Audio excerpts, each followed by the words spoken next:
আপনি কি কখনো অনুভব করেছেন চারপাশে সব আছে, তবুও বুকের ভিতর একটা শূন্যতা? মানুষ আছে, কথা আছে, হাসি আছে, কিন্তু মনটা যেন ফাঁকা। এই শূন্যতার কারণ কি জানেন?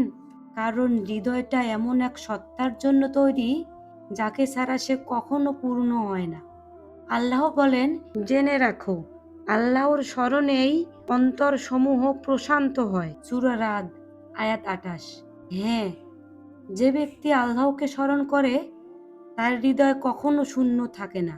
দুনিয়া আপনাকে বারবার আঘাত দিবে, প্রিয় মানুষ ছেড়ে যাবে, স্বপ্ন ভেঙে যাবে, মানুষ কথা রাখবে না, কিন্তু আল্লাহ কখনো ছেড়ে যান না। যখন আপনি চোখের পানি লুকিয়ে কাঁদেন, তিনি দেখেন। যখন কেউ বোঝে না আপনার কষ্ট, তিনি বোঝেন। একজন মানুষ যত বেশি আল্লাহকে ভুলে যায়, তার হৃদয় তত বেশি ভারী হয়। আর যত বেশি আল্লাহকে স্মরণ করে, তত বেশি হালকা হয়ে যায় তার বুক।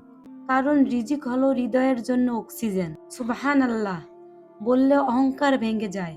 আলহামদুলিল্লাহ বললে কষ্টের মাঝেও কৃতজ্ঞতা জন্মায়। আল্লাহু আকবার বললে দুনিয়ার সব ভয় ছোট হয়ে যায়। লা ইলাহা ইল্লাল্লাহ বললে হৃদয় খুঁজে পায় তার আসল আশ্রয়। আপনি কি জানেন, অনেক মানুষ রাতে ঘুমাতে পারে না, কারণ হৃদয়টা শূন্য। আর কিছু মানুষ অল্পতেই শান্তিতে ঘুমায়, কারণ তারা আল্লাহকে স্মরণ করে।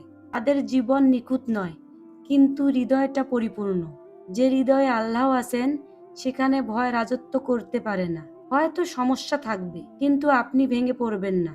আজ যদি আপনি ক্লান্ত হন, ভেঙে পড়েন, মনে হয় কেউ নেই, একটা কাজ করুন, চুপচাপ বসে বলুন, হে আল্লাহ, আমি তোমাকে স্মরণ করছি। এই স্মরণটাই ধীরে ধীরে আপনার হৃদয়ের শূন্যতা ভরে দিবে।